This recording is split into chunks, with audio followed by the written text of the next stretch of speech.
आज का ये स्पेशल प्रोग्राम हम लाइन ऑफ कंट्रोल से करने जा रहे हैं और हम लाइन ऑफ कंट्रोल से आपको दिखाएंगे कि पहलगाम फॉल्स फ्लैग ऑपरेशन के बाद जो कशीदा सूरत हाल है लाइन ऑफ कंट्रोल पे, वहाँ पर क्या हालात चल रहे हैं, वहाँ पे पाक फौज की तैयारियाँ कैसी हैं और जो दावा किया जा रहा है भारत की तरफ से कि शायद AJK के अंदर के मुख्तलिफ मकामात पर जो है कोई टेररिस्ट कैंप हैं, वहाँ से वो लोग ऑपरेट कर रहे हैं। आपको दिखाएंगे कि वहाँ पर असल सूरत हाल है क्या, जो भारत का प्रोपेगेंडा है क्या उसे दुनिया तस्लीम कर रही है, क्योंकि फॉल्स फ्लैग ऑपरेशन के बाद जो भारत का दावा है उसके बाद उसने कोई सबूत फराहम नहीं किए दुनिया को। दुनिया पूछ रही है, भारतीय मीडिया पूछ रहा है, भारतीय अवाम जो है वो पूछ रही है कि सबूत कहाँ पे हैं, लेकिन कोई सबूत नहीं है। और हम आपको दिखाएंगे इस लाइन ऑफ कंट्रोल के दौरा पर कि वहाँ पर सूरत हाल क्या है, वहाँ पर कश्मीरी लोग क्या सोच रहे हैं और लाइन ऑफ कंट्रोल पर पाक फौज की तैयारियाँ कैसी हैं। आज हमारे साथ मुख्तलिफ जर्नलिस्ट हैं, इंटरनेशनल मीडिया भी है,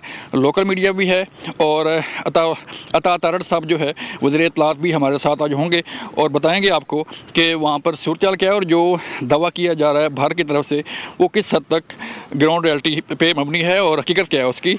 आइए चलते हैं।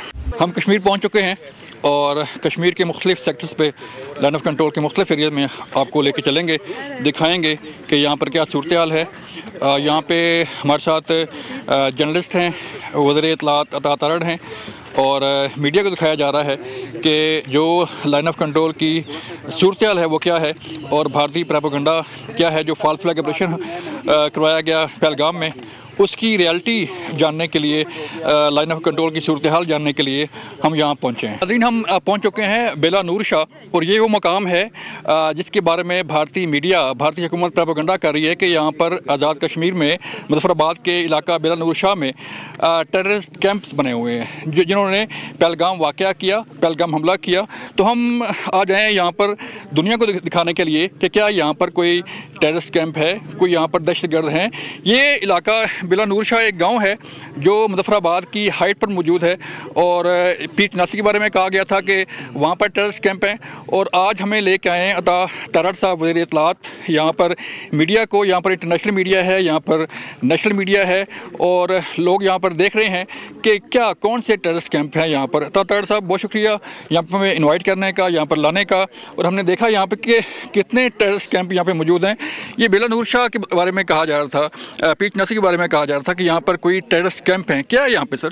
देखिए, हम इधर आए हैं, ये तकरीबन 26 किलोमीटर दूर है लाइन ऑफ कंट्रोल से।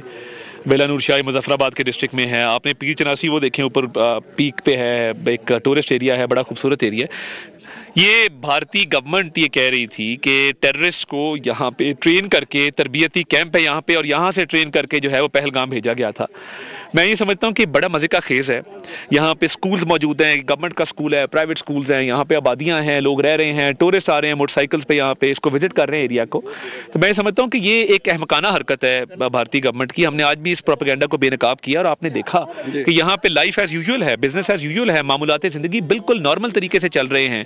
किसी किस्म का कोई यहाँ पे खौफ हिरास या कोई टेररिस्ट एक्टिविटी। और कभी कहते जी इतने 100 टेररिस्ट है, भाई कहाँ इतने 100 टेररिस्ट? इतने 100 टेररिस्ट हो तो यू आर फ्री, आप किसी भी बिल्डिंग में जाएं, किसी भी घर में जाएं, लोगों से इंटरव्यू करें, लोगों से बातचीत करें। तो मैं समझता हूं कि आज यहां आने से भारत को नैरेटिव डोमेन में हमने एक और शिकस्त दी है और इनको मुंह की खानी पड़ेगी, क्योंकि इनका बयानिया बिक नहीं रहा। पाकिस्तान पे जो बेबुनियाद इल्जामात लगाए गए थे, कोई सबूत नहीं है अभी तक। लोग सवाल कर रहे हैं कि पहलगाम के वाक़े की FIR 1.5 घंटे बाद पुलिस पहुंची, 10 मिनट में FIR क्यों दी? वो जो कपल की वीडियो चल रही थी, वो वीडियो फेक वीडियो चलाने की ज़रूरत क्यों आई?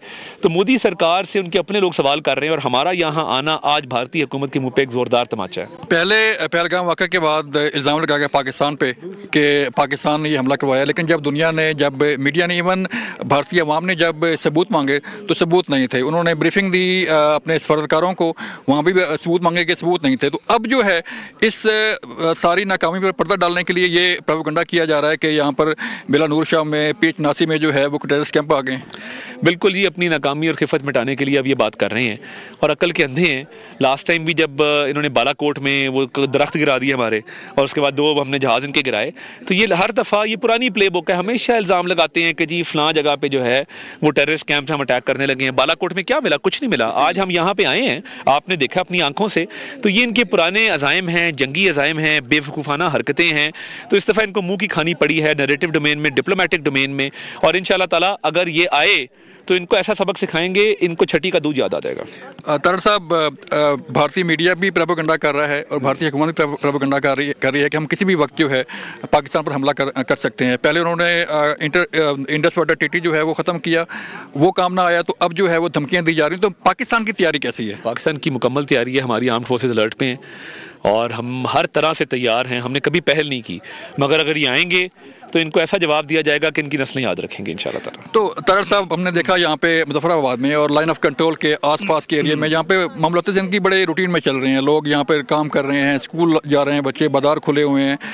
तो हम जो जज्बा देख रहे हैं अवाम का, आपको क्या फीडबैक मिल रहा है अवाम से कि अवाम किस हद तक तैयार है? अवाम तो इतनी तैयार है कि अवाम ने सब कमाल कर दी है और भारतीय परेशान है कि अवाम इनका मजाक उड़ा रही है, मीम्स बना रही है और वो भारतीय तो बिल्कुल सर पकड़ के बैठ गए। तो पाकिस्तानी कौम ने, मीडिया हाउसेस ने, एंकर ने, जर्नलिस्ट ने बड़ा किरदार अदा किया और मैं खराज तहसीन पेश करता हूँ। तारड़ साहब, जैसे आपने जिक्र किया कि लोग मीम्स बना रहे हैं और लोग हंसी मजाक उड़ा रहे हैं मोदी सरकार की और भारतीय मीडिया की भी, तो वजह क्या है? ये अपनी जो फोर्सेस हैं उन पे कॉन्फिडेंस है, हुकूमत पे कॉन्फिडेंस है? 100% उनको एतमाद है कि पाकिस्तान ने हमेशा बड़ा भारतीय जहरियत का बड़ा मुंह तोड़ जवाब दिया है। उनका एतमाद भी है और पुरजोश भी हैं और पाकिस्तानियत से और हुब्बुल वतनी के जज्बे से सरशार हैं लोग जो ये उनका मुकाबला करें भारतीयों का हर फोरम पे। तो इंटरनेशनल सर, अब जो इसाक डार साहब रब्ते कर रहे हैं, वज़ीर आज़म साहब रब्ते कर रहे हैं, इंटरनेशनली जो है वो UNO से जो है वो रब्ता किया जा रहा है, तो क्या फीडबैक आ रहा है? दुनिया कैसे देख रही है इसको? मैं समझता हूँ दुनिया इसको देख रही है कि पाकिस्तान ने अपना मुकदमा बड़ी अच्छी तरह पेश किया। पाकिस्तान ने दुनिया को ये बावर कराया कि पाकिस्तान एक फ्रंट लाइन स्टेट है दहशतगर्दी के खिलाफ। पाकिस्तान के पास भारत के खिलाफ तो सबूत हैं कि दहशतगर्दी में वो मुलव्वस है पाकिस्तान के अंदर, मगर भारत के पास पाकिस्तान के खिलाफ कोई सबूत नहीं है। पाकिस्तान ने इन्वेस्टिगेशन की जब ऑफर की है तो भारत के गुब्बारे से हवा निकल गई और हमने कहा हमारे हाथ साफ है, करा लें इन्वेस्टिगेशन। तो मैं समझता हूँ कि हमने डिप्लोमेटिकली और नैरेटिव वाइज बड़ा अच्छा प्ले किया, हमने सबूत पेश किए। क्रॉस बॉर्डर टेररिज्म के DG ISPR ने जो है वो जो स्पाई था वो उसके बारे में बताया कि किस तरह वो गिरफ्तार हुआ, किस तरह वो काम कर रहा था, और फिर बाद में सबूत पेश किए। लेकिन भारत के पास कोई सबूत नहीं है, और इसी वजह से नैरेटिव डोमेन में वो नाकाम है, डिप्लोमेटिक फ्रंट पे वो नाकाम है और ये जो बेबुनियाद इल्जामात लगा रहे हैं, आज हमारा यहाँ पे आना भी उनके मुंह पे एक जोरदार तमाचा है। बहुत शुक्रिया।